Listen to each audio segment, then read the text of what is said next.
Mesdames, Mesdemoiselles, Messieurs, chers amis du matin, bonjour, good morning, صباح الخير عليكم, Azouf Laouen, et bienvenue pour un nouveau numéro de Bonjour d'Algérie, diffusé à partir de la station régionale de Constantine. Pour ce mardi 9 juin 2026, vous êtes en notre compagnie jusqu'à 9h30 du matin en direct sur Canal Algérie, donc pour une nouvelle édition de Bonjour d'Algérie. Et au programme de cette édition, donc une matinée riche et variée entre sciences, société et parcours de vie. Donc, nous allons tout d'abord revenir sur un important rendez-vous scientifique de la chirurgie orthopédique cette fois-ci, avec un focus sur un thème qui est les controverses en chirurgie prothétique de la hanche et du genou. Je crois que c'est très intéressant, hein. Donc, et puis dans la deuxième partie, nous nous intéresserons ensuite à un sujet qui concerne les jeunes, les futurs bacheliers, Inch'Allah ya Rabbi, donc en cette période sensible, la gestion du stress, du baccalauréat et la préparation de l'après-examen avec notre psychologue Rabah Lossif qui vient nous expliquer comment on doit gérer ces périodes de stress et d'attente surtout des résultats après l'examen. Donc, et enfin, nous terminerons cette édition dans notre troisième et dernière partie de Bonjour d'Algérie avec un parcours inspirant, celui d'un médecin retraité devenu artiste qui nous parlera de sa passion pour la pyrogravure et de cette nouvelle vie entre mémoire et création. Voilà donc pour notre feuille de route qui j'espère tiendra la route pour vous aussi, mais bien sûr et comme d'habitude d'ailleurs, avant de rentrer dans le vif de notre émission et sur ces rubriques, je vous invite à faire cette petite balade aérienne visuelle sur la majestueuse ville de Constantine, pimentée par la voix de feu Haj Mohamed Tahir El-Fergani, Allah yarhamou.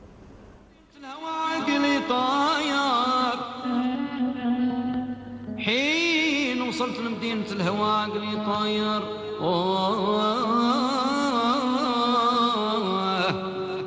أقدمت على الموت قدمت على الموت في رضا نجمة مرادي وانا دخلت انا عقب الظلامي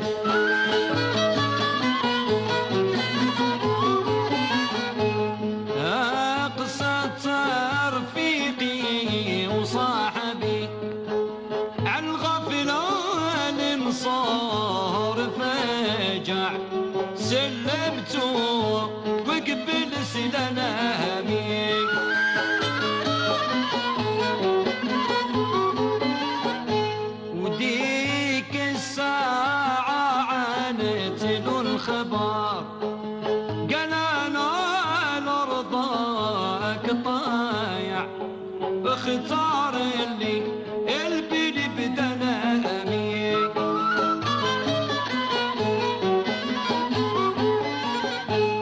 وسارنا ليها سما بغي الشفار هي توعد كل جامع ودخلنا في رنيم طلامي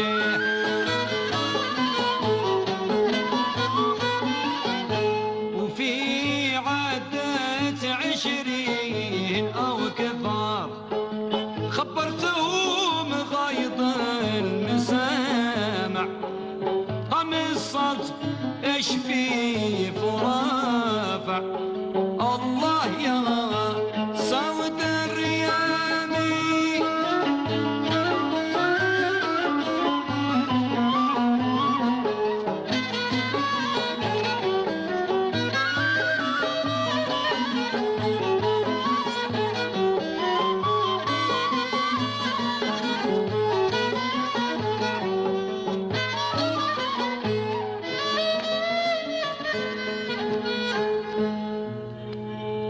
Excellent réveil à toutes et à tous. Donc vous êtes toujours en notre compagnie bien sûr Canal Algérie jusqu'à 9h30 du matin. Voilà donc Constantine se réveille doucement pour vous accompagner cette matinée pour une nouvelle édition de Bonjour d'Algérie diffusée à partir de la station régionale de Constantine. Sans plus tarder, nous entamons notre première partie et nos invités sont déjà parmi nous. Donc nous ouvrons cette édition avec un rendez-vous scientifique et médical important consacré à la chirurgie orthopédique et traumatologique en Algérie. Donc ces derniers jours, les 5 et 6 juin 2026, se sont tenues des journées de formation autour d'un thème au cœur des pratiques chirurgicales modernes, les controverses en chirurgie prothétique et de la hanche et du genou. Donc plein de mots techniques, plein d'axes, plein de sujets importants, de détails, d'expériences, etc.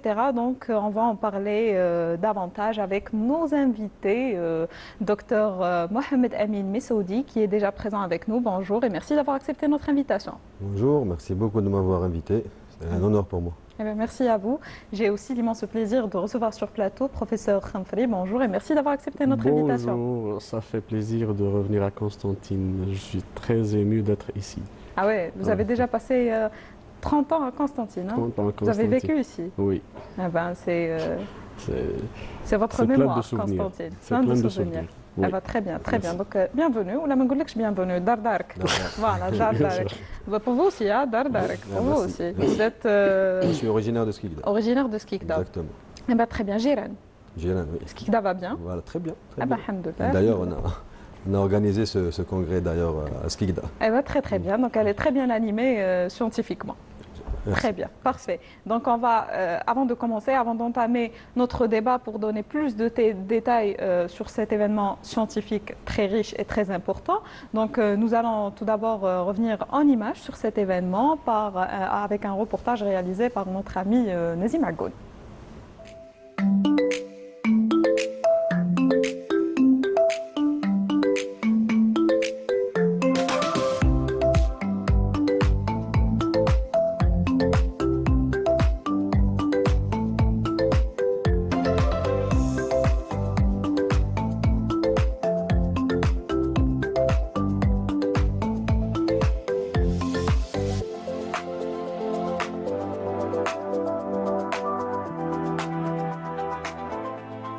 Alors, c'est évidemment l'Algerian Hip and Knee Surgery qui organise, sous l'égide évidemment de la SACOT, cette journée. Et nous nous allons parler particulièrement donc des controverses dans la chirurgie prothétique.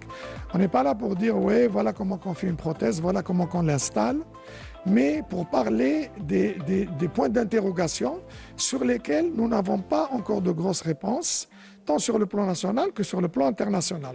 Donc chacun des experts nationaux et donc internationaux vont apporter un peu des réponses aux interrogations que nos collègues se posent quotidiennement, que ce soit dans la prothèse totale de hanche ou dans la prothèse totale du genou. On fait appel donc à des jeunes qui se battent au quotidien pour régler le problème des citoyens dans ces villes, comme celle de Skikda, pour venir donc leur donner notre aide d'un point de vue scientifique et pour aussi mettre en lumière donc ces villes, même si on parle plus de santé que du côté touristique donc de la région. C'est réellement de la formation, c'est réellement de la remise à niveau donc des praticiens locaux et évidemment des praticiens aussi de toute l'Algérie. Comme vous le voyez, on a reçu donc des gens, pas seulement donc de la région de l'Est, mais du centre et de l'Ouest et même du Sud. Donc cette matinée, nous sommes actuellement à presque 200 inscrits, ce qui nous conforte dans notre démarche vis-à-vis donc de nos collègues. Alors le thème, c'est les controverses en chirurgie prothétique de la hanche et du genou. Pourquoi ce thème? Parce que les controverses, c'est ce qui nous fait avancer. C'est les débats, les questions. Et chacun a son propre avis sur des thèmes. Il faut savoir que la chirurgie orthopédique et prothétique, elle évolue à une vitesse très rapide. Et actuellement, il y a beaucoup d'innovations, surtout sur le système 3D avec la planification exacte de la prothèse de chaque patient. Et surtout, c'est un truc qui est vraiment innovant et ça va changer l'avenir de l'orthopédie. La Société algérienne de chirurgie orthopédique a plusieurs sociétés filles qui s'occupent des différents secteurs de l'orthopédie, membres supérieurs, membres inférieurs, rachis, hanches et genoux. Aujourd'hui, c'est une rencontre qui intéresse particulièrement la hanche et le genou. Et donc, c'est une journée où on va débattre des problèmes liés aux prothèses qui sont actuellement très à la mode et qui sont très utilisées dans le monde. Prothèses de hanche et de genou. Ce sont des journées qui sont des journées de formation qui entrent dans le cadre des activités scientifiques et de formation de la société, parce que ces réunions vont regrouper des chirurgiens confirmés, donc des gens âgés avec une expérience certaine, des chirurgiens beaucoup plus jeunes, mais surtout beaucoup de jeunes, des résidents en formation, des jeunes assistants et des médecins qui sont installés, donc qui n'ont pas toujours l'occasion d'être avec leurs aînés pour discuter. Donc c'est une réunion qui a pour vocation essentiellement la formation et qui s'adresse surtout aux plus jeunes. Aujourd'hui, ça a été vraiment un événement, une première pour Skikda, car c'est la première fois qu'on organise ici une journée scientifique. On est revenu, alors moi, comme étant une Skikdia, je suis revenue aujourd'hui avec des connaissances, avec mes seniors ici, pour participer à cet événement qui est très enrichissant. Et ça nous fait vraiment plaisir.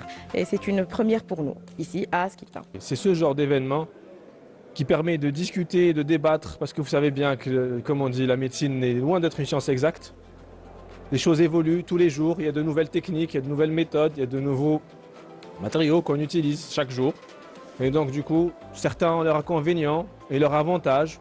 Il y a toujours discussion. Est-ce qu'il faut utiliser cette prothèse-là ou celle-ci? Est-ce qu'il faut utiliser cette façon-là de poser cette prothèse ou cette manière-là? Il y a dans le monde entier en fait, tous les chirurgiens orthopédistes du monde entier débattent encore sur certains sujets, et c'est lors de ce genre de réunion où on se retrouve entre chirurgiens orthopédistes dans le groupe de la chirurgie de la hanche et du genou de la SACOT, la HKS, qui permet justement de débattre et de discuter et nous donne, enfin on sort avec des conclusions qui permettent de pas forcément changer nos pratiques, mais d'améliorer notre pratique pour vraiment mieux soigner nos patients. Le but c'est de mieux soigner nos patients. Par rapport à la chirurgie prothétique, c'est une chirurgie qui est en expansion, qui se généralise dans tout le territoire national. La majorité des chirurgiens maintenant orthopédistes peuvent et posent des prothèses de hanches et de genoux et autres. Et donc c'est une chirurgie qui va en plus évoluer par la suite, donc qui permet surtout de prendre en charge des patients qui en ont besoin.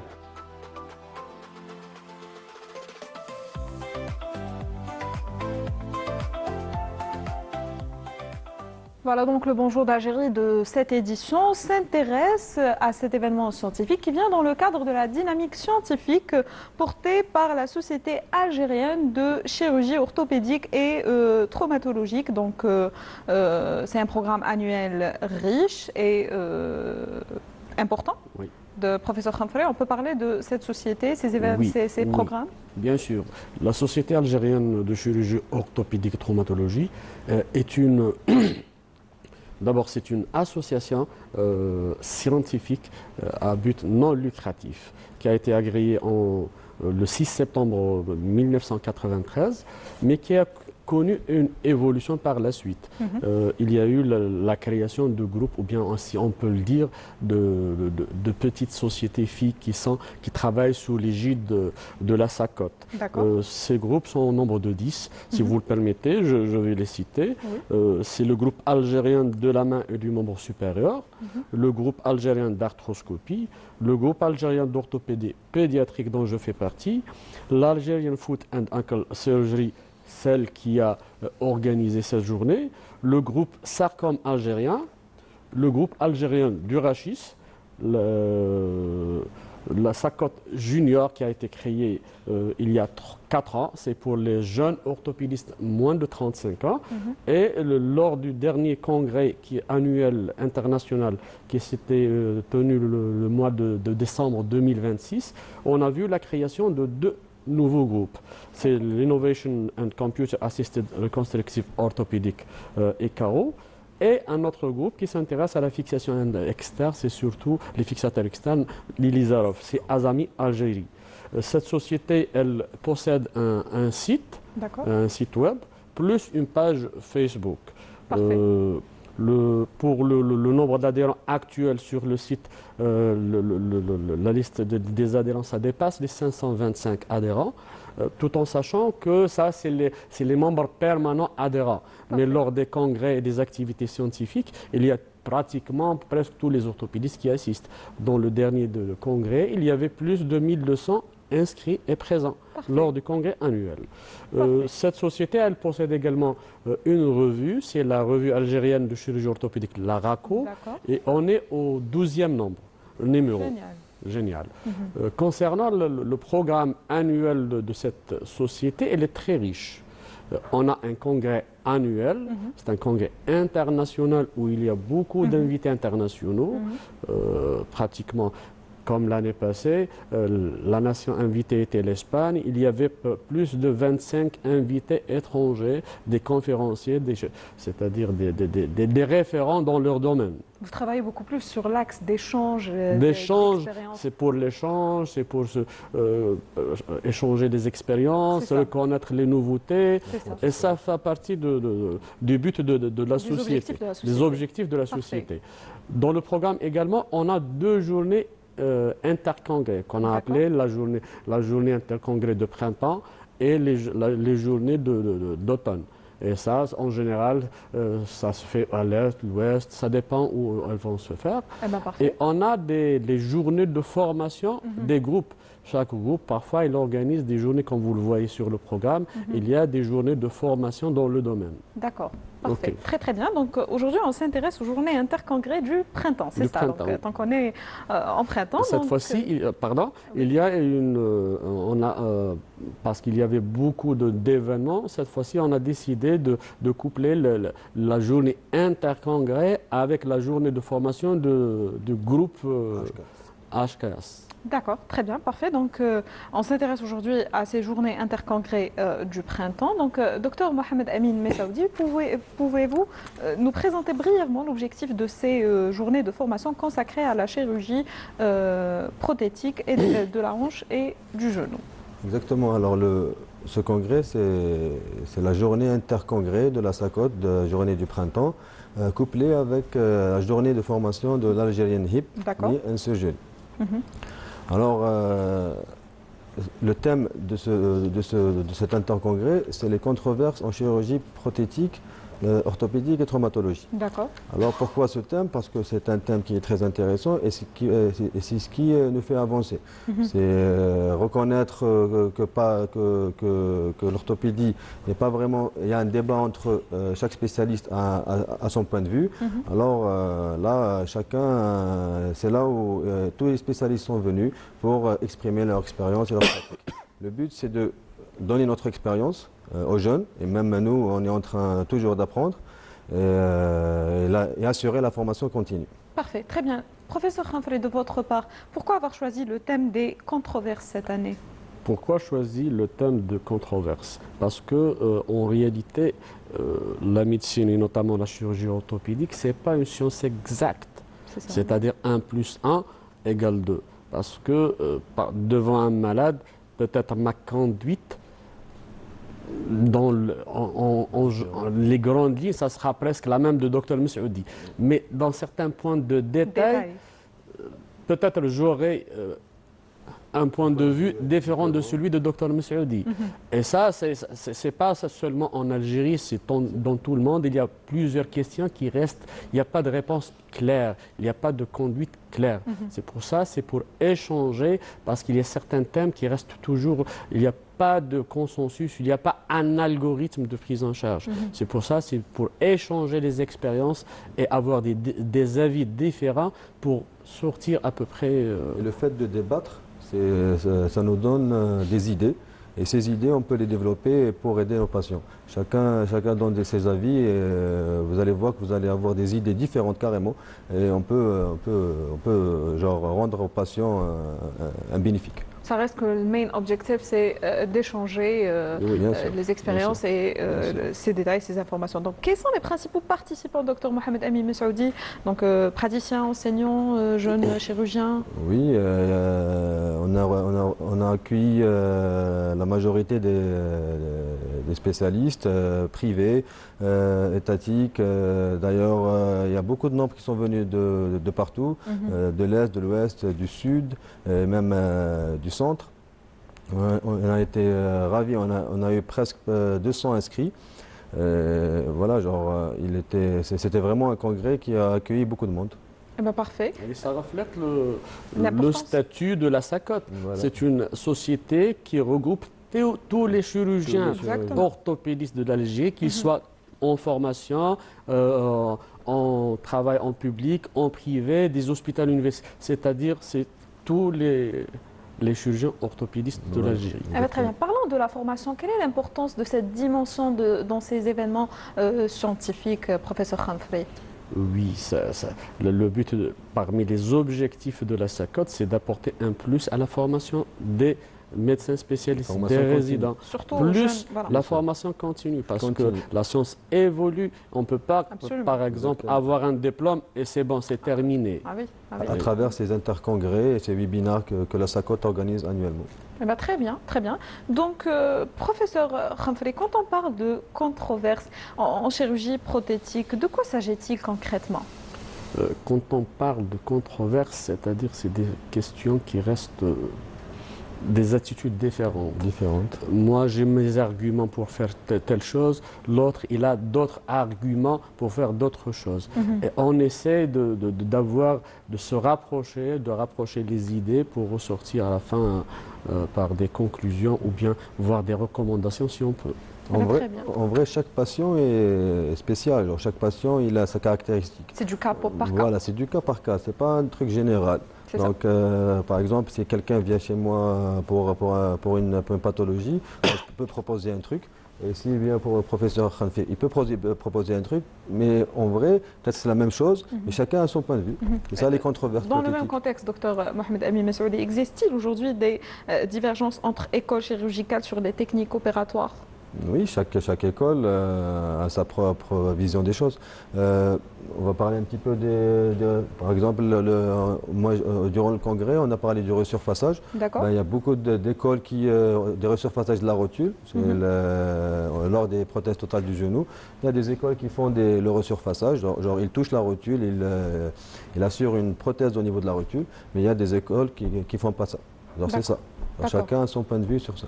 Bah, très bien. Professeur Khamfri, donc quels sont les débats les plus actuels? Choix des implants, techniques mini-invasives, durée de vie de prothèses Les débats les plus importants sont ceux qui ont été, les controverses qui ont été dans le programme. C'est par le choix des implants, le choix de certains détails dans l'implant. Par exemple, est-ce qu'il faut utiliser une prothèse à charnière ou une prothèse standard? Ça, c'est des points. Par exemple, quelle voie d'abord? Comment aborder le malade? D'accord. Est-ce que, par exemple, passer à travers le muscle à côté, le résultat sera différent et les avis sont différents. Autre chose, je ne sais pas si... D'ailleurs, le pouvez programme, ajouter on a parlé de la première journée, on a parlé de la chirurgie, on s'est consacré à la hanche. Et déjà, au niveau de la hanche, il y a plusieurs controverses. Il y a des gens qui opèrent par plusieurs voies d'abord. Il y en a qui mettent des prothèses d'un certain type et d'autres d'un autre type. Chacun a sa vision des choses. Et la deuxième journée, on a parlé de la prothèse du genou. Et que pareil, on a trouvé que toutes les chacun a sa façon de faire. Chaque praticien a sa façon de Voilà, faire. chacun a sa façon de faire. Et c'est ça Exactement. l'intérêt de C'est ça le tels, débat. Ce débat voilà. qui a enrichi le congrès, qui nous a permis de réaliser plusieurs débats, plusieurs questions et plusieurs approches qui nous ont permis pour apprendre des choses. Eh ben, très bien, très bien. Donc, professeur Khamfri, quelles sont les dernières avancées dans la chirurgie de la hanche et du genou, surtout abordées dans cet événement? Les dernières avancées, je pense, c'est beaucoup plus l'utilisation de la 3D. Exactement, c'est De l'utilisation l'impression de la 3D. D'accord. Parce Guide que de coupe. les guides de coupe, les avancées, c'est des guides de coupe personnalisés pour le malade. C'est-à-dire chaque malade, on va lui faire son imagerie, la TDM, et on va étudier son cas, et on va imprimer soit pour la planification, on imprime la maquette qui visualise le segment qu'on veut pour la hanche ou le genou. Et par la suite, on réalisera l'impression des guides de coupe, c'est-à-dire comment couper, quelle partie on va couper, où passer. Oui. C'est personnalisé, ça permet d'aller rapidement, d'économiser le temps, d'économiser le sang. le saignement du malade, c'est plus rapide. Même- L'autre même- point, c'est la chirurgie robotisée, le guidage. D'accord, Ouais. d'accord, parfait. Docteur peut-être Mohamed docteur El Moussaoudi. Messoudi, la robotique et les nouvelles technologies changent-elles réellement la pratique chirurgicale? Ben oui, elle change beaucoup parce Et que... comment? Et comment? Bon, déjà, il faut posséder un robot Mhm. pour faire une intervention robotique. On Et- peut vous remplacer par un robot? Ah, ça, c'est une question très... question J'espère piège. que non. Non, c'est pas une question piège, j'espère que non. Bon, ça reste un robot, donc ça reste un robot. À l'état Exactement. actuel, le Non. robot ne peut pas remplacer Voilà, le ça reste un chirurgien robot. à 100%. Juste Mais actuellement à l'avenir, je Parce que ça, je sais bon, pas. même actuellement, ça n'a pas prouvé un truc de supériorité par rapport à ce qu'on faisait avant ou ce qu'on fait actuellement. C'est ça. Ouais. Mhm.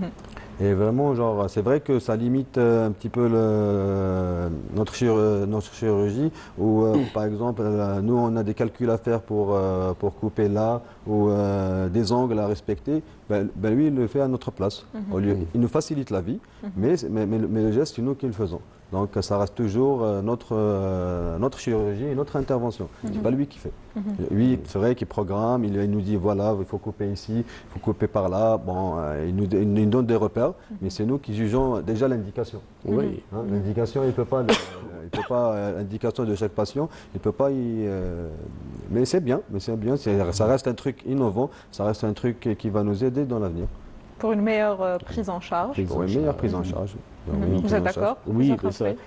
par exemple, pour la chirurgie naviguée, c'est intéressant beaucoup plus dans les cas difficiles parce que c'est pas des cas standards, c'est-à-dire des déformations standards. On a des repères qu'on peut reconnaître facilement, mais pour une meilleure optimisation, une meilleure implantation, orientation des prothèses, il y a la chirurgie naviguée avec des capteurs. Donc, c'est le système informatique qui va vous dire orienter de telle façon, couper là ou couper là pour avoir une meilleure... Donc, Moi, je voulais, ça facilite.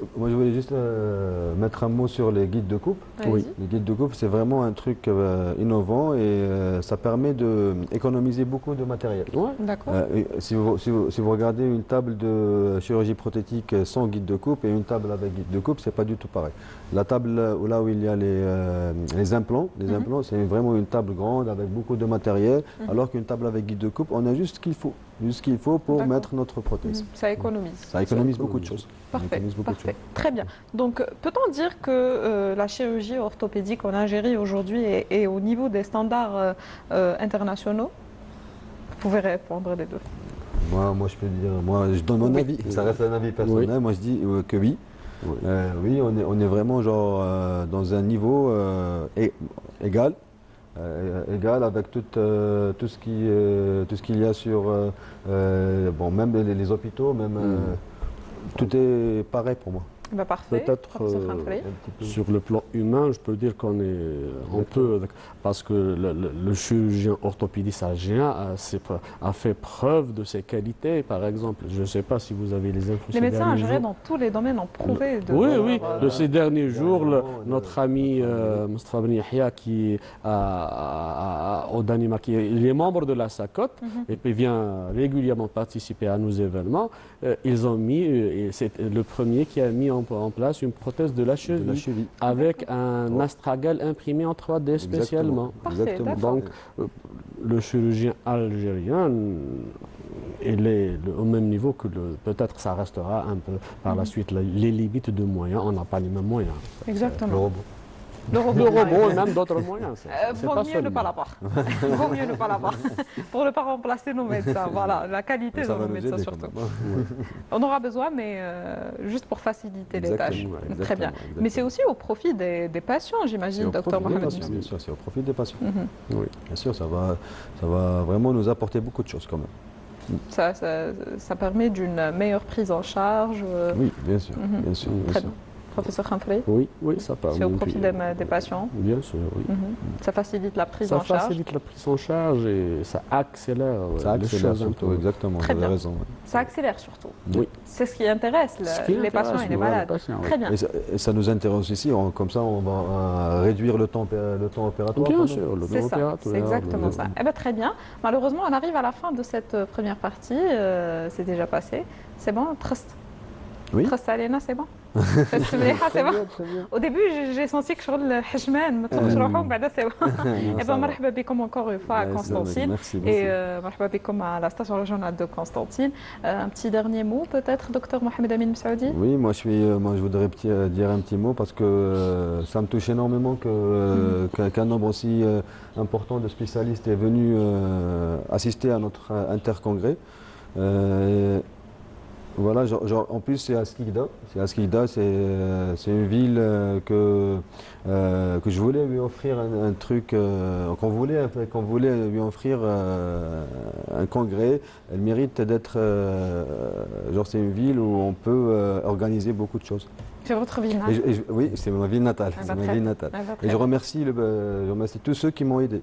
Tous ceux qui m'ont aidé, ils m'ont fait confiance. Eh ben merci, docteur Mohamed Amin Msaoudi, Merci d'avoir à vous. répondu présent à notre invitation. Merci à vous. مرحبا بك encore Allah une fois. يسلمك. Professeur Khamfri, un petit dernier mot. Le dernier mot, c'est vive la SACOT. Donc, Vive la je SACOT. suis le secrétaire général adjoint.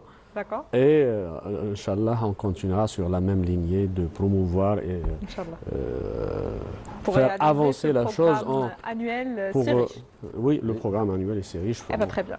Très très bien. Et vive la Sacote. Et vive la SACOT. Yatakoum la Saha. Sacote. Merci Merci. beaucoup d'avoir répondu présent à Merci notre à vous. invitation, à Merci l'invitation à vous. de notre bonjour d'Algérie. Donc c'est la fin de cette première partie. Vous êtes toujours en notre compagnie bien jusqu'à 9h30 du matin sur Canal Algérie. On va donc passer à notre deuxième partie consacrée à la dimension psychologique, surtout durant les examens du baccalauréat. Mais avant ça, nous allons découvrir ce qui s'est passé à Annaba en termes aussi d'événements scientifiques consacrés à la médecine.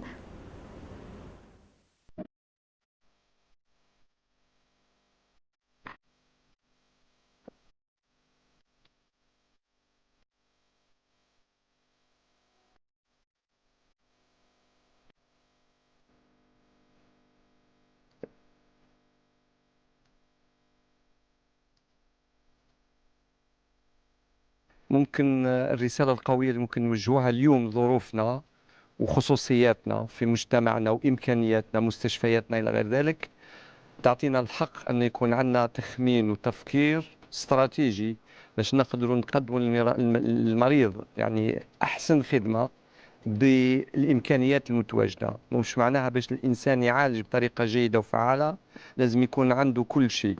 هذا الشيء مغالطة كبيرة وممكن ما تمنحش فرصة للمريض بعكس ما يقدر يكون متوقع ويروح يحوس على فرص العلاج خارج الحدود.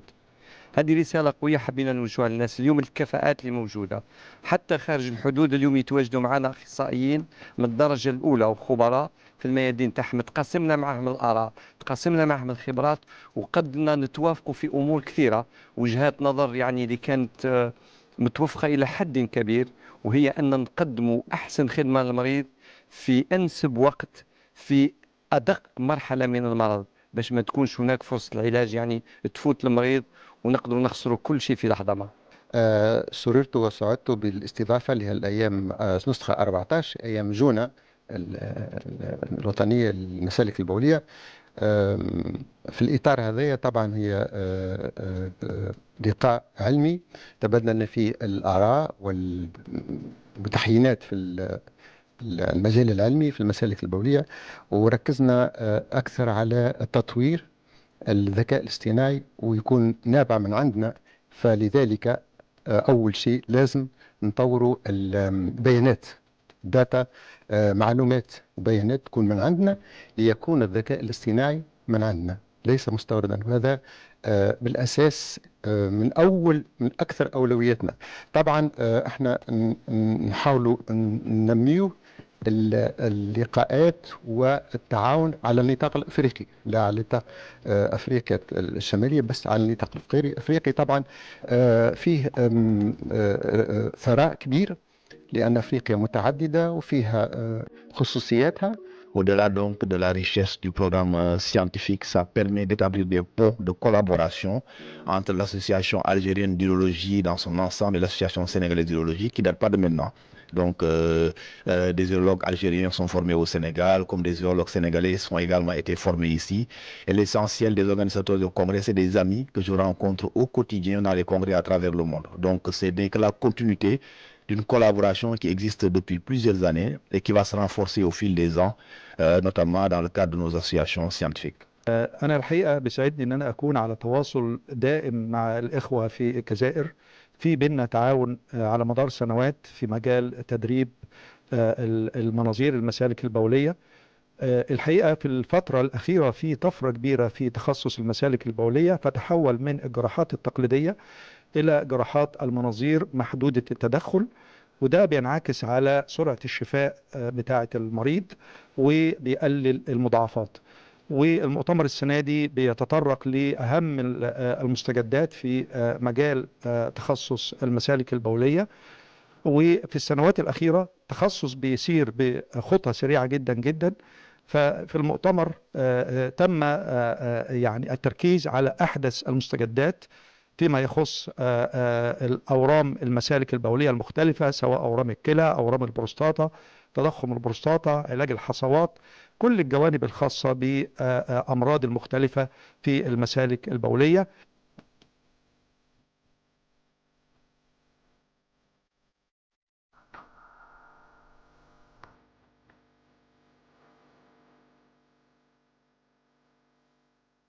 Now I came back to in Annaba. I'm very happy because we performed Juna meeting.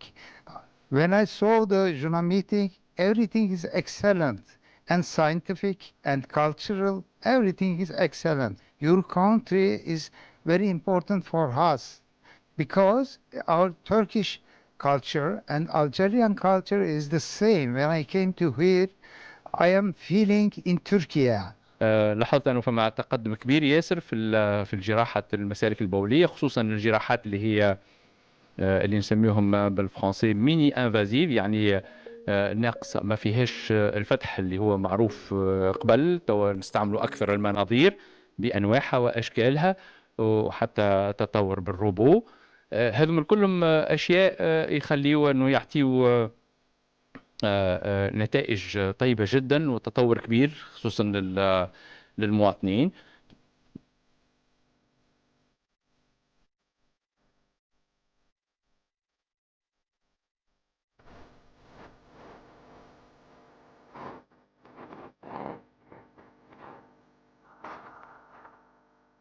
Eh ben, on remercie notre ami Chouaib Djerli qui s'est intéressé à ce séminaire qui s'est tenu à Annaba. Donc, retour sur plateau pour entamer notre deuxième partie de cette édition de Bonjour d'Algérie. Donc, nous poursuivons cette édition avec un sujet qui concerne directement des milliers de familles algériennes en ce moment. C'est ça, monsieur Rabah Youssef? Oui, tout à fait d'accord. Eh ben, bonjour, merci d'avoir accepté notre invitation. Média. Bonjour à nos téléspectateurs, bien sûr. Comment allez-vous? Très bien, très bien, alhamdoulilah. Alhamdoulilah. Il fait chaud, il fait comment en dehors? Non, pas du tout. Il a plu hier. Même aujourd'hui, il a plu, ce matin. J'ai ramené avec moi le parapluie. Ah bah très bien, vous avez pris votre précaution. Ah, c'est sûr. Eh ben, très bien. Il faut être préventif. Très bien. Monsieur Rabah Youssef, à quelques jours de la fin du bac, donc il reste à peine 2 jours pour les scientifiques, une seule journée pour quelques filières, donc à quelques jours de la fin du bac, quel est généralement l'état psychologique des élèves et des candidats? On est tiraillé. On est tiraillé entre la réussite et l'échec. Est-ce que j'ai bien travaillé? Il y a le sceptisme, le doute qui est dans notre pensée chaque fois. C'est pour cela que j'ai dit tiraillé entre 2 pôles. Donc, oui, j'ai bien travaillé. Est-ce que je n'ai pas commis une erreur? J'ai pas fauté tel exercice, j'ai pas répondu. J'ai pas oublié. J'ai pas oublié. Le zéro, le moins, la virgule. Même en pensant à la journée. Oui. Qui va venir, mais entre-temps, je pense à ça, il y a des remords, ce qui s'est passé, des sentiments de culpabilité. C'est ça. Surtout que les parents accompagnent leurs enfants jusqu'aux portes du lycée. J'ai vu tout à l'heure à 8 heures, les parents devant le lycée en face, derrière une ligne, ou en train de regarder leurs enfants au sein du lycée. Qu'est-ce que vont penser les enfants? Qu'est-ce qu'ils vont penser? Ça. C'est une pression. Ils vont avoir de sentiments de culpabilité à l'égard de leurs parents. J'ai remarqué même ça le premier jour du bac, le dimanche passé. J'ai lu sur une publication sur les réseaux sociaux, c'était écrit en arabe, الأولياء يودعون أبنائهم. Mais pourquoi يودعون? C'est grave, c'est grave. Pourquoi يودعون? C'est grave. Et c'est là, déjà on utilise Ça des dramatise, termes, ça dramatise. voilà, on utilise des termes qui ne sont pas à leur place. C'est ça. Et ce qui fait, et j'ai plus de tension à nos enfants que de dédramatiser la situation en elle-même. C'est ça. Donc on a l'accompagnement par des parents quand ils accompagnent leurs enfants. Ils les guident. Ils soient un guide bienveillant. Donc, et non pas un guide, il est là en tas fusionnel avec lui, collé avec mon enfant. Et maintenant, je veux vous dire une chose. Les parents, devant le lycée, ils pensent ainsi. Et c'est moi, ils nous donnent l'occasion de répondre à la place de nos enfants. Ah oui, Ce qu'ils disent. tout à fait, oui. C'est l'erreur. Oui. On les hyper sécurise. Une sécurité, je dirais... Une hyperprotection. Hyperprotection extrême. Hyperprotection, c'est le terme inadéquat. On cherche un terme plus que hyperprotégé. Il faut les libérer, donner leur un petit espace où sécurisant, prendre la responsabilité, ayez confiance à vos enfants. Donc je l'accompagne, je reste devant la porte, vous le dites, à l'intérieur au sein du lycée, et moi je suis à l'extérieur en train de penser. Et je vais l'attendre. À 8 heures, quand il sort à midi, il me trouve devant la même situation, la même posture, devant le lycée. En état d'alerte. En état d'alerte. Qu'est-ce qu'il va penser l'enfant? Bon là, on doit comprendre déjà le stress des parents. Non, le stress des parents, Voilà. il faut maîtriser le stress. C'est ça, en tant il faut que parent. maîtriser. Et là, il il faut gérer. transfère le stress. Malheureusement. D'une manière inconsciente Oui. ou consciente, il transfère. C'est ça le problème. Donc, la première attitude ou conduite à tenir, c'est vrai, je vais accompagner mon enfant. Mais à 200 mètres, à 100 mètres du lycée, je le laisse partir. C'est ça. Normalement, c'est ça. Et on a parlé la dernière fois de cette conduite. Normalement, c'est la conduite appropriée pour un enfant de terminale. C'est ça. C'est ça. Non pas accompagner devant la porte du lycée et je suis là. وهذا تسلام وهذا تحضان وهذا بكاوات. J'ai entendu parler que كي توصلي قدام ولدك خارج من البيت حضري ولدك. C'est faux. C'est faux. Est-ce qu'il va partir? Généralement la mère. Surtout si on n'a pas l'habitude de le faire tous les jours. Hein, donc, On n'a pas l'habitude avec un enfant de 18 ans, 17 ans en Algérie. On parle d'un enfant algérien. Rarement, ça se fait.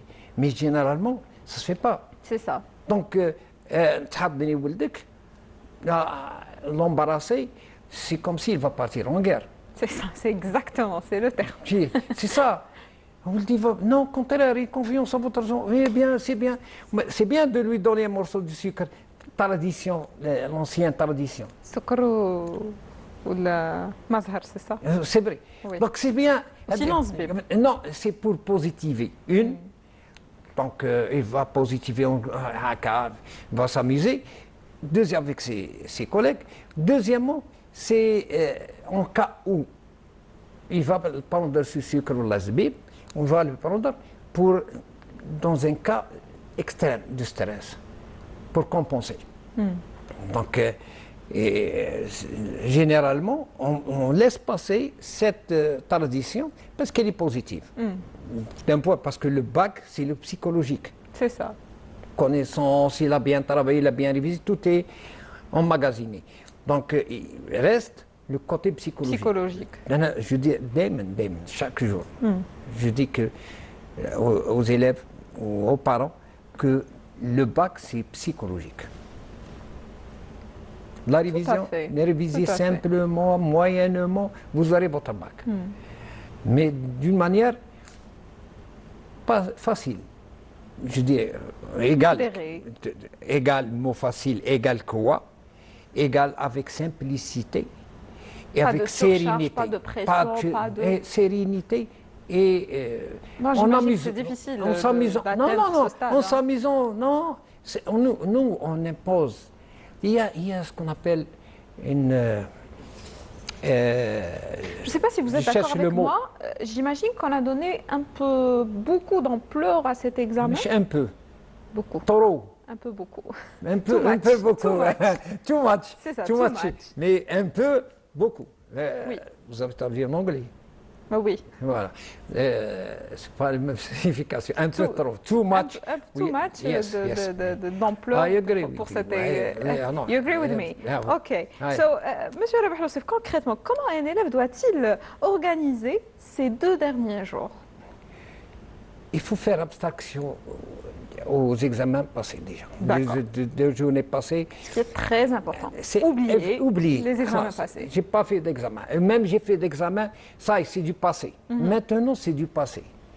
Quelle est l'utilité de penser aux maths ou langue arabe ou aux sciences qui ont déjà, j'ai répondu, j'ai donné la copie. Quelle est l'utilité Le fait est de penser? Je vais me rendre au centre et ils vont me donner la copie corrigée. Une chose impossible. Donc, C'est ça. pensez au suivant. Donc, une.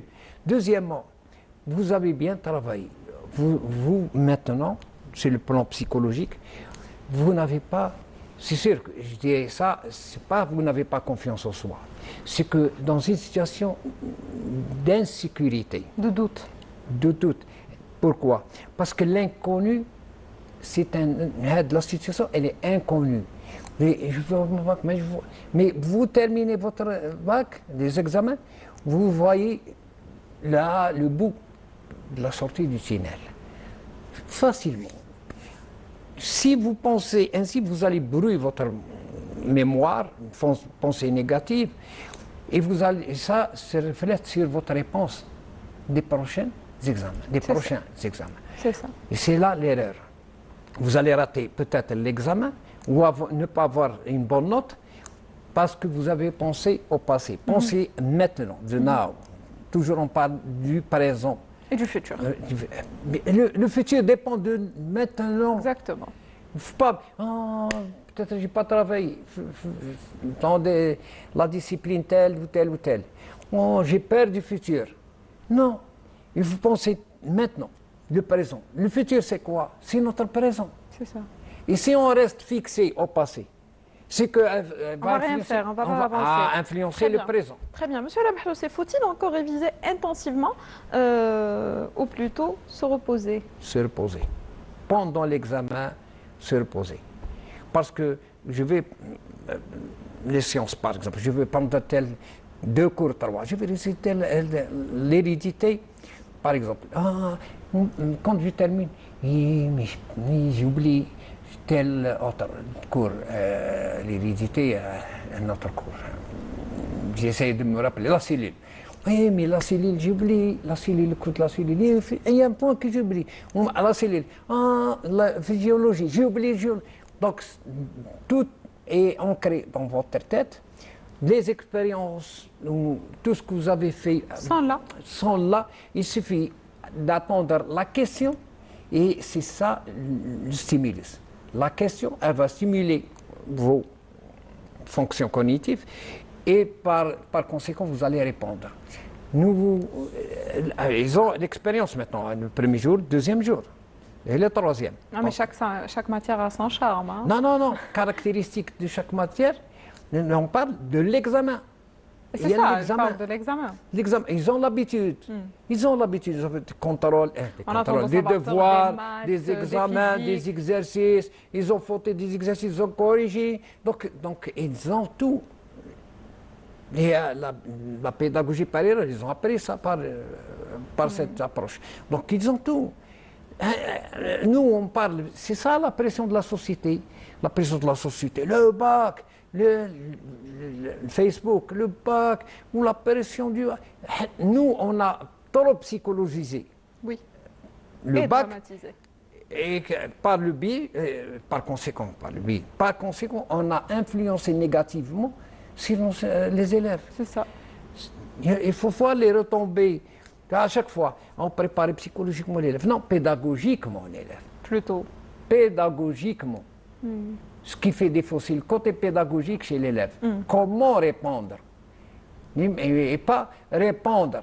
Nous, on est en train de préparer l'enfant à l'examen, préparer l'examen, pas l'enfant à l'examen.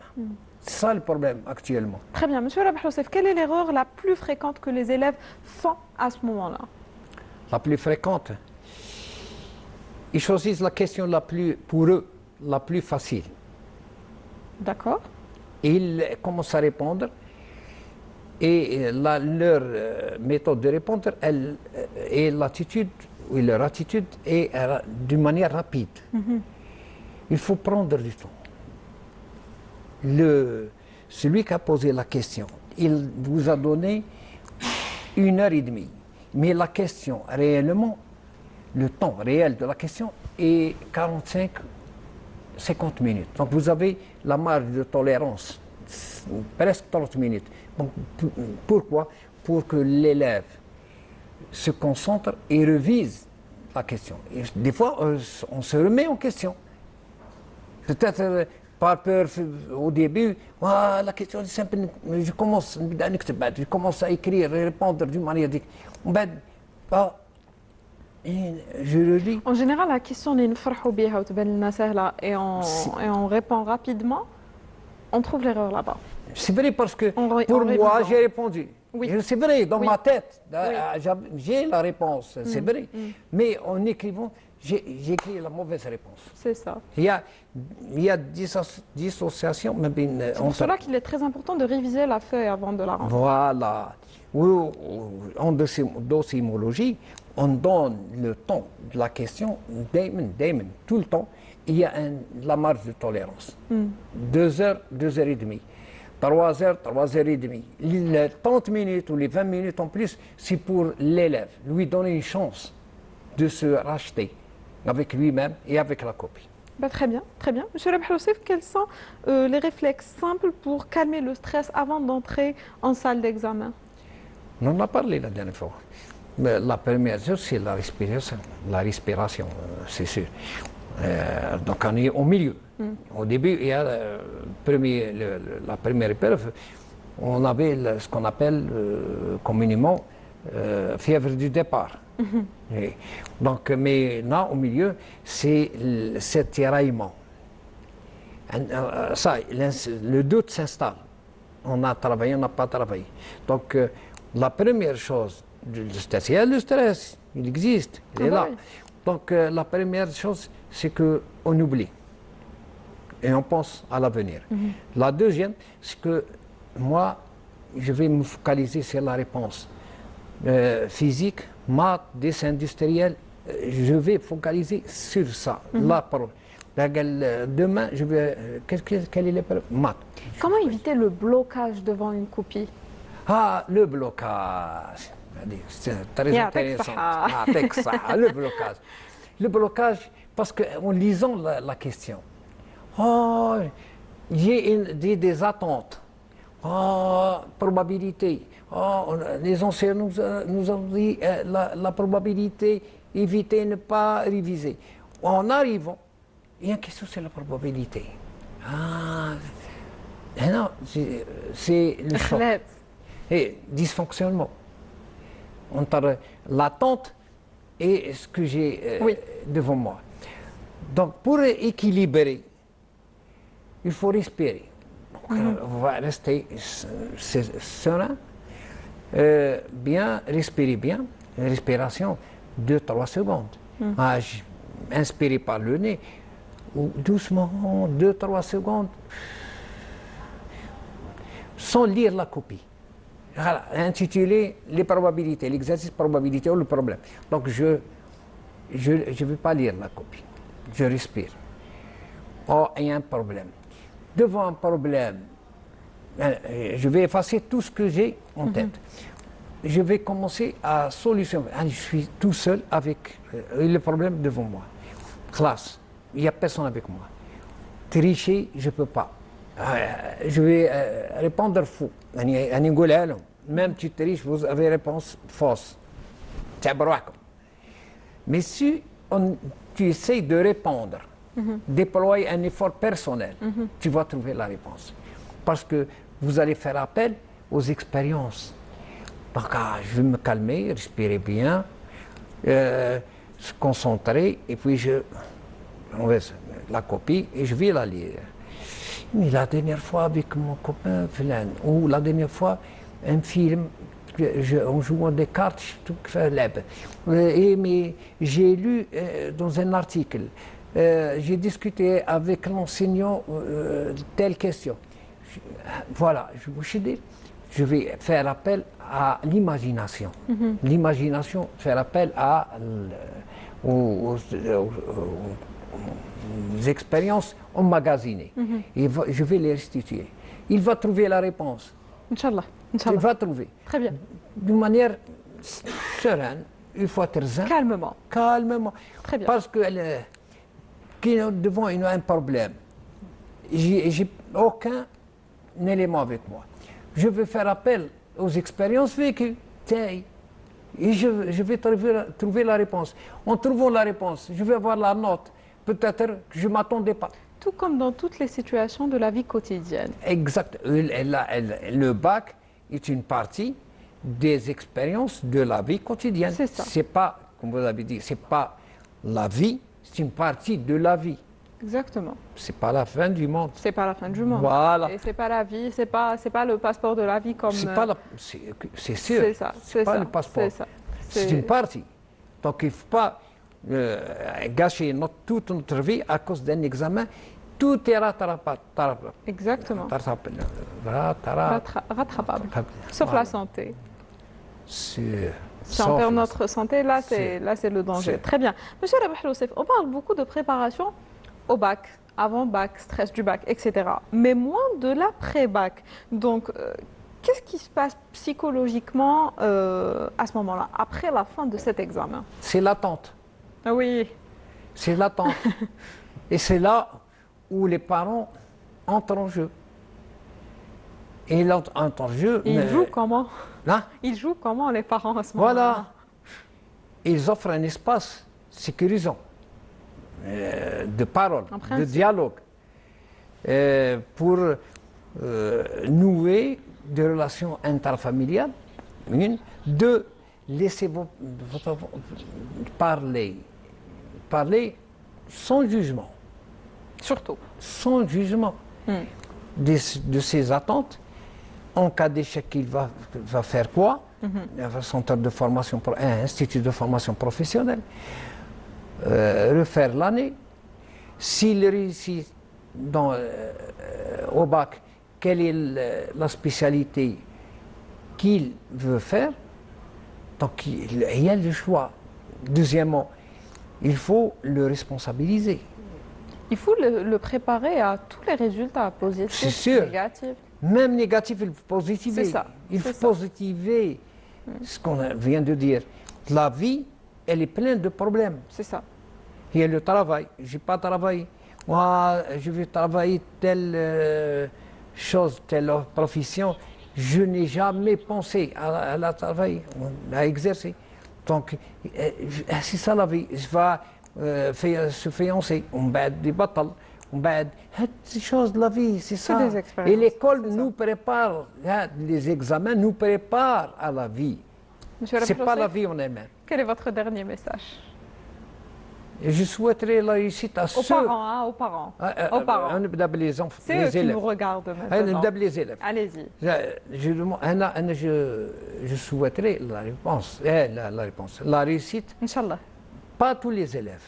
À ceux qui ont travaillé. À ceux qui ont travaillé. Parce qu'نا généralement ربي ينجحنا وليداتنا، ننجح وليداتنا اللي يخدموا. C'est la logique. C'est la logique. Les parents, quel que soit le résultat, vous n'allez pas penser que réussir. Vous allez être égoïste. Non. Pensez à vos enfants, au développement de vous. Quel que soit le résultat, il restera votre enfant. Votre souhait le plus important, le plus souhaité, c'est d'avoir un enfant sain, psychologiquement et physiquement. Alors moi plutôt je dirais courage aux parents, c'est presque la dernière ligne droite. Courage donc, aux force et enfants, courage. pas aux parents. C'est eux qui nous regardent aujourd'hui. Non, mais cette matinée. courage aux enfants. Les élèves passent leur examen maintenant, donc je leur souhaite bien Mais- sûr mais- bon mais courage. les parents, mais bon courage. Pour qu'ils bon ne stressent courage. pas. Non, au contraire. Oui, stress, monsieur. ils vont passer le stress à leurs enfants. Eh bien, monsieur Revarossé, merci beaucoup d'avoir répondu encore une fois présent à notre invitation. Et Vous excellente remercie. journée. Merci. Merci vous à vous. aussi. Eh bien, merci à vous. Idem. Merci à vous. Donc, chères téléspectatrices, chers téléspectateurs, vous êtes toujours en notre compagnie pour cette édition de Bonjour d'Algérie, diffusée à partir de la station régionale de Constantine. Qui dit Constantine dit le Malouf. Et c'est pour cela que je vous invite à une petite pause musicale avec l'un des chanteurs de Malouf, Sherif Berachi.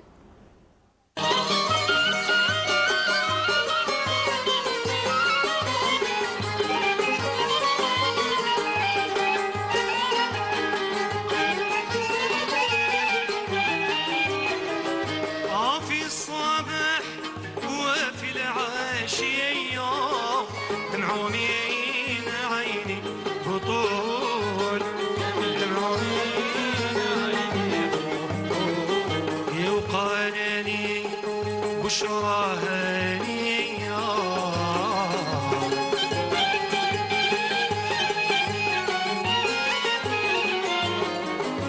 مرحبا قبلي يا هواشي قربوا حبينا اليوم أعطفوا عطف الحواشي أعطفوا عطف الحواشي قربوا حبيبي اليوم أعطفوا عطف الحواشي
في هواه والله لولا البلوغ هرق موجاتي مصر هي كامل المعاني بصيرك يا حبيبي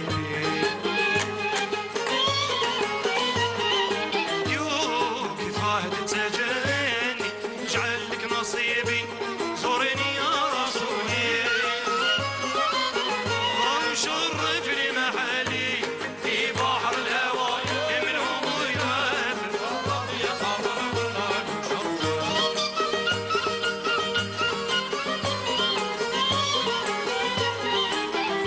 وفي بحر الهوى منهم ضلال شرف يا قمر ويتن وشرف وصل يا رشا يرشا روحي من جفاك محلاك مغلاك ولا علك حكم وملوك تقالي امرك زورني يا مالح ولا مزور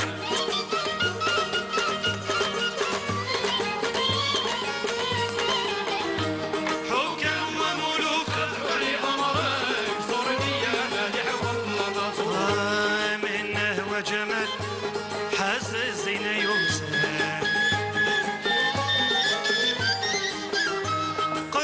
واعتدال والحسن الموصف زين وخيط وردي ورقة وشهدي في روح لاطيك يا سيد رقاب شرف يا قمر ولا نشرف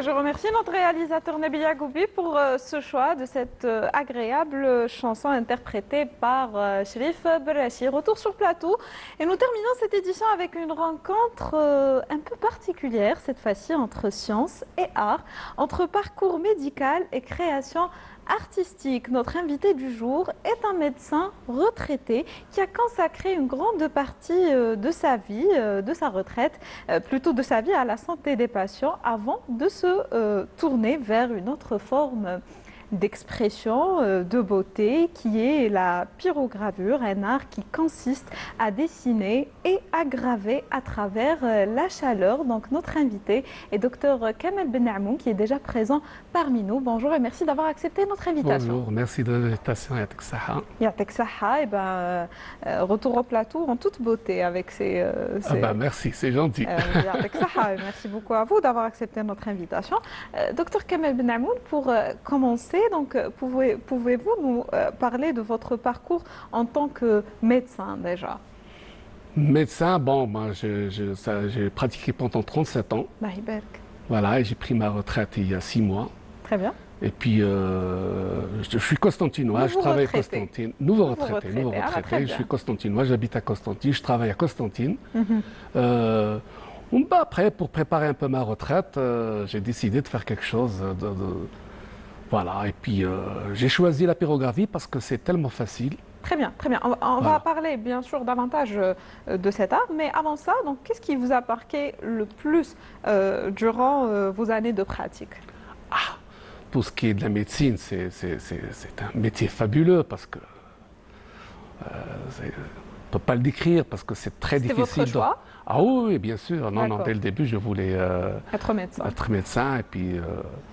Voilà, c'est tellement difficile, premièrement. Vous étiez médecin généraliste? Moi, je suis médecin généraliste, je travaille à l'hôpital du Rhin. D'accord. Depuis 37 ans, je suis sur place. Voilà. Et Très puis, bien.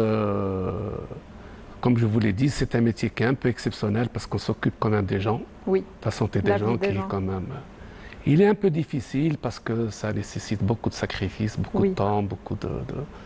beaucoup de déceptions parce qu'on perd des fois des malades, etc. Pour n'importe quel médecin, je parle.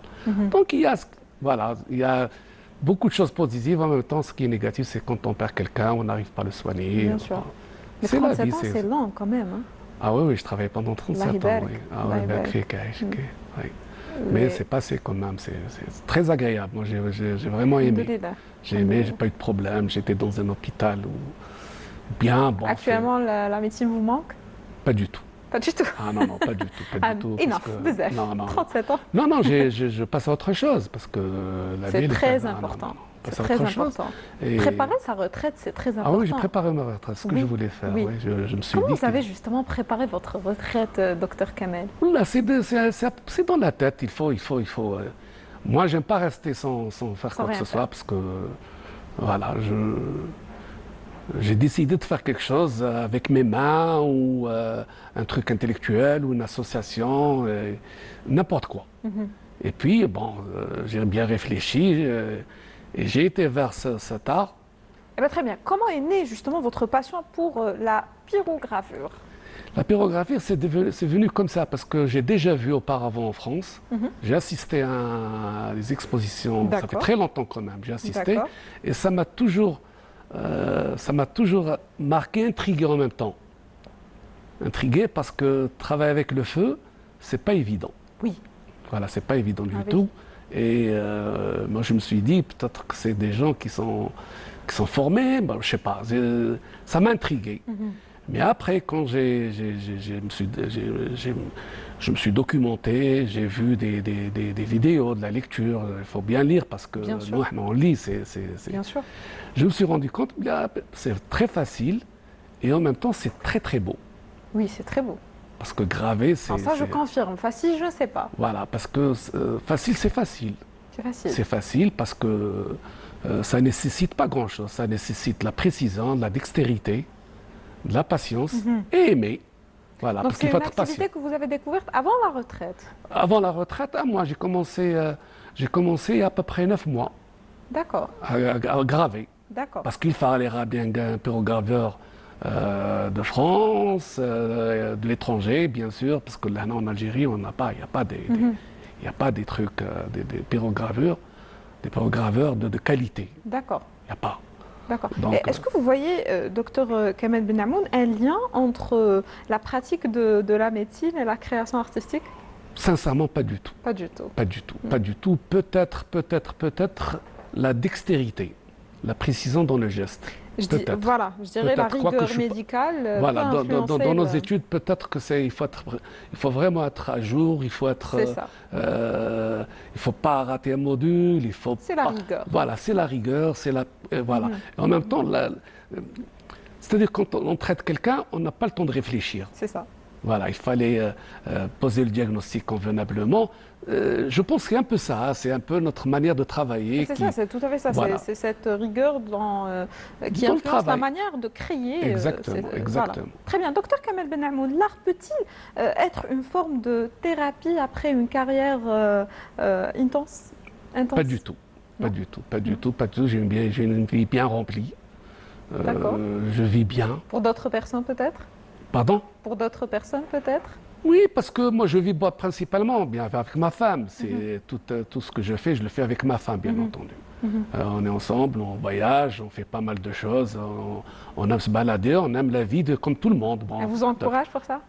Ah oui, bien sûr. Ah oui, si elle n'est pas là, je n'aurais pas jamais pu faire ça, parce que c'est pareil. Très bien. Ah oui, parce que il y a beaucoup de complicité, il y a beaucoup d'échanges. Je ne fais jamais quelque chose sans lui demander si je peux faire ça, si c'est beau, si... En général, la femme est beaucoup plus perfectionniste.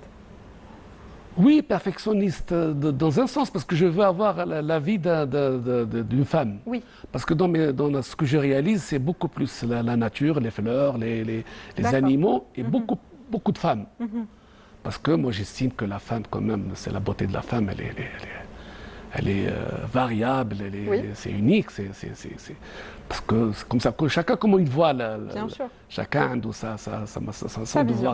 sa vision de la belle femme, mais moi, pour moi c'est beaucoup d'inspiration, parce que là je ne les ai pas, parce que la majorité ont été vendus lors de ma dernière exposition, mais plein de réalisations de femmes. Très bien. Docteur Kamel Benamoul, pourquoi précisément la pyrogravure? Pourquoi la pyrographie? Parce que premièrement, elle ne nécessite pas un grand espace, elle ne nécessite pas d'atelier. Elle nécessite une petite table, un endroit aéré parce qu'il y a quand même de la fumée, pas beaucoup. Oui. Voilà, c'est à la portée de tout le monde. Il suffit voilà, c'est pour ça que j'ai choisi. Et puis, beaucoup plus, nécessite pas de moyens colossaux. D'accord. Qu'est-ce que cette technique vous permet d'exprimer que d'autres formes d'art ne permettent pas? Vous savez, moi je ne suis pas un artiste parce que je ne me considère pas comme un artiste parce que je suis médecin avant tout, peut-être Vous avec êtes le temps. artiste, hein, Peut-être avec le si- temps, si ben, je allez, vois mais tout j'ai ça, pas vous une êtes idée, j'ai pas une idée bien précise de ce que font les gens parce que la pyrographie, je pense qu'en Algérie, il n'y a pas beaucoup qui font ça. Oui. Il n'y a pas beaucoup, je me suis documenté, j'ai vu, il n'y a pas. J'ai pas trouvé des gens, bon, du moins, bon, qui font juste des petits motifs comme ça pour les cuillères et tout, mais j'ai jamais trouvé, en Algérie, j'ai pas trouvé. Il n'y a pas autant. Il n'y a pas autant. Il n'y a pas, Oui, il y a pas. oui, oui. Il n'y a pas, donc ce qui fait que par rapport aux autres, par exemple, par rapport à la peinture c'est salissant. Il faut nettoyer, il faut peut-être pour les autres, peut-être qu'il faut beaucoup d'espace, peut-être qu'il faut des machines. La pyrographie, ça nécessite une table. C'est simple.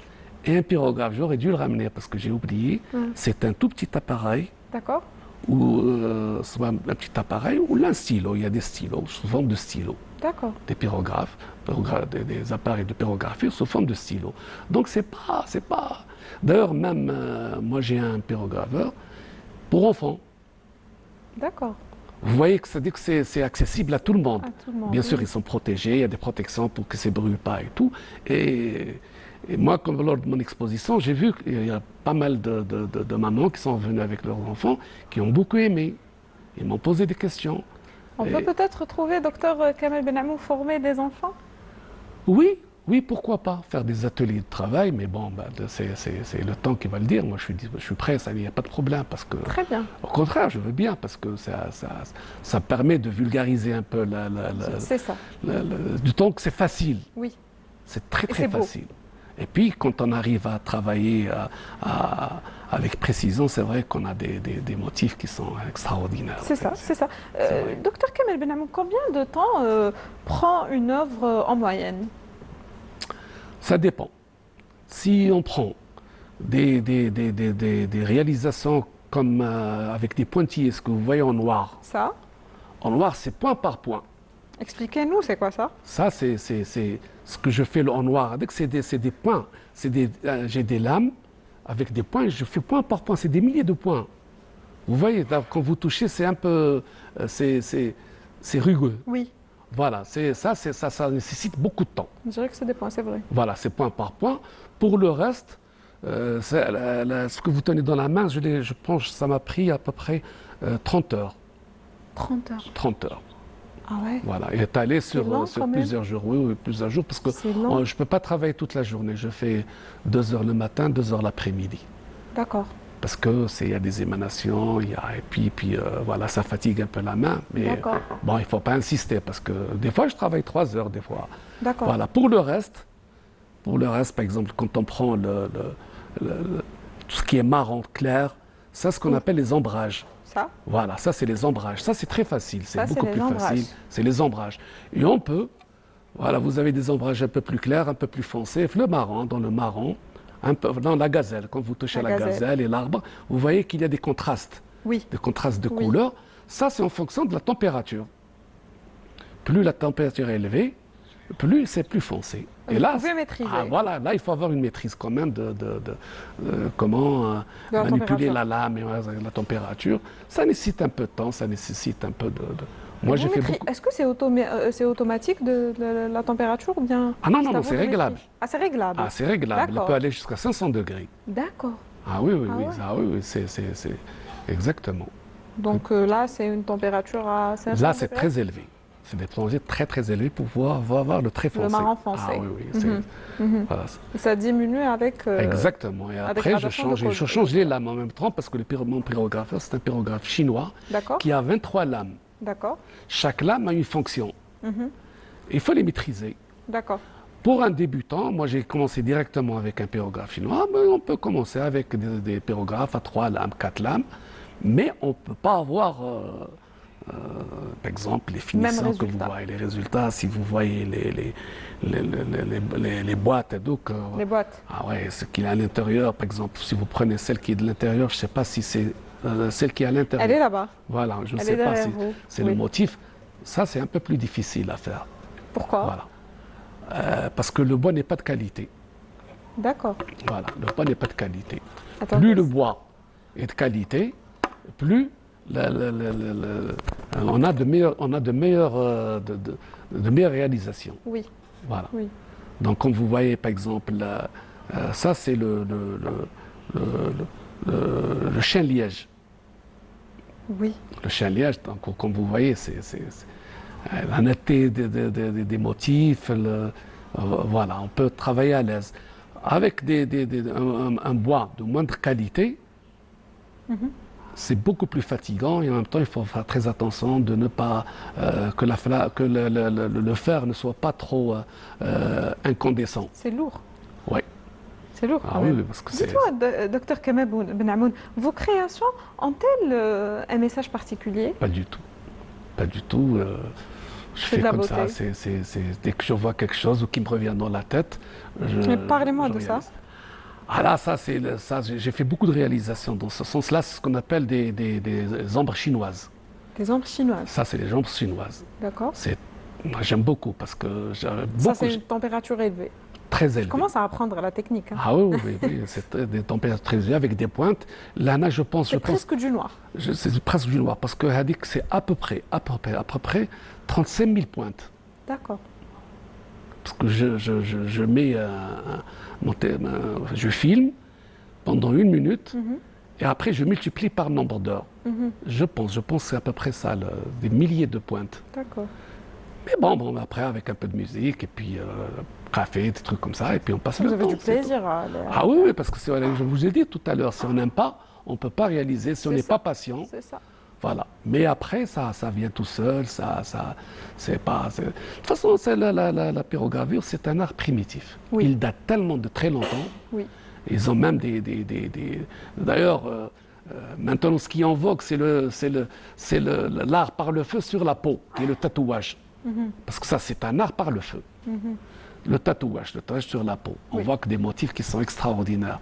Oui. Et, parce que le feu peut donner des motifs. Alors sur le bois ou sur le cuir, c'est extraordinaire. Plus meilleur. Voilà. Très bien. Docteur Kamal Ben Amoun, vous inspirez-vous de la nature, de la mémoire et de la vie quotidienne? Oui, la vie quotidienne, oui. Alors la nature, n'en parlons pas, parce que moi je suis tout le temps, chaque week-end, je suis quelque part dans une forêt ou au bord de la mer.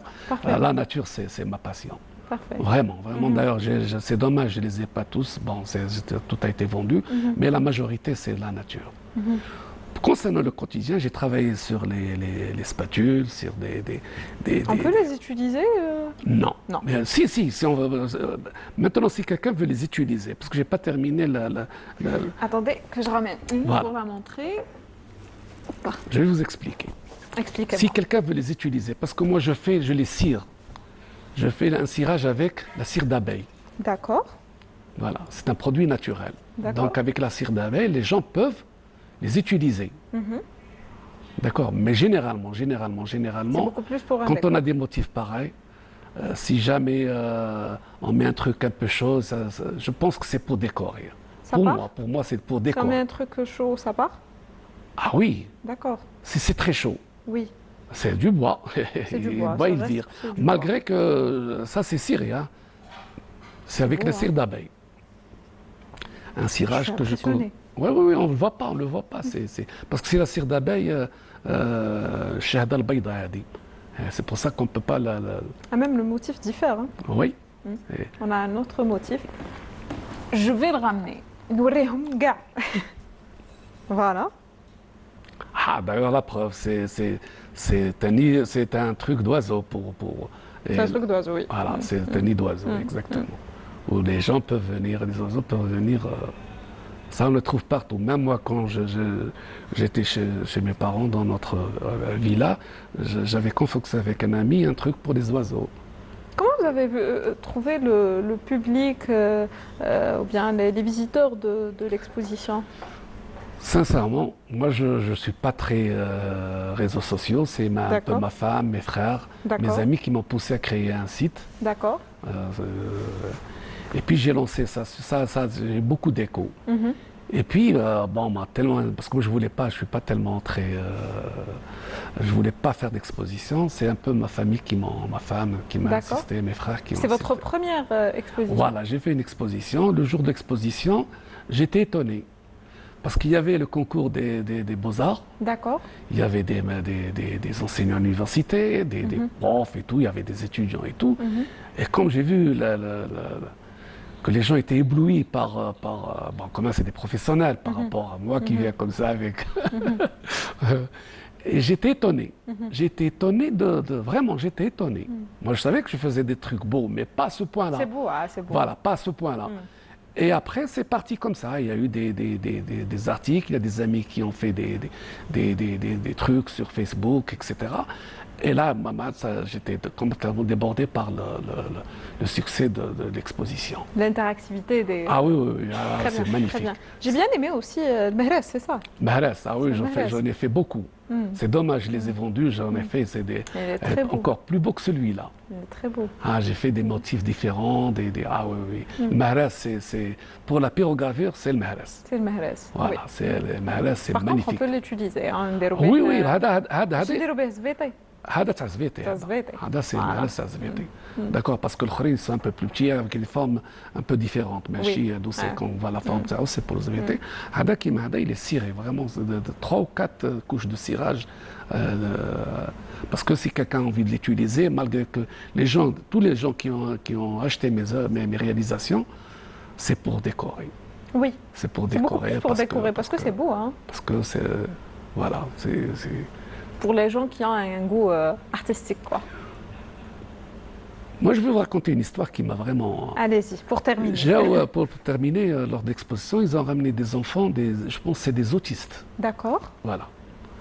J'ai bout de groupe. OK. Et quand j'ai vu comment ces enfants-là regardaient et touchaient les réalisations, et puis j'ai simulé avec un pyrographe pour enfants, sans l'allumer pour les enfants, comment je leur demandais de me faire des dessins comme ça sur une planche de bois. J'étais agréablement surpris. C'est pour cela que je vous ai parlé tout à l'heure de la thérapie. Ça peut être une thérapie pour d'autres personnes. Pour d'autres, bien sûr. Oui. Bien sûr, thérapie. Maintenant, je suis en train de faire justement, donc je suis en train de faire une petite collection pour les offrir justement à ces jeunes-là. Je vais demander à la directrice de... Parfait. Oui, bon, non, ça c'est vraiment parce que je leur ai offert pour l'école, mais pas pour les enfants. Je vais voir là avec eux pour leur offrir quelque chose. Inch'Allah. Oh oui, parce que ça c'est vraiment...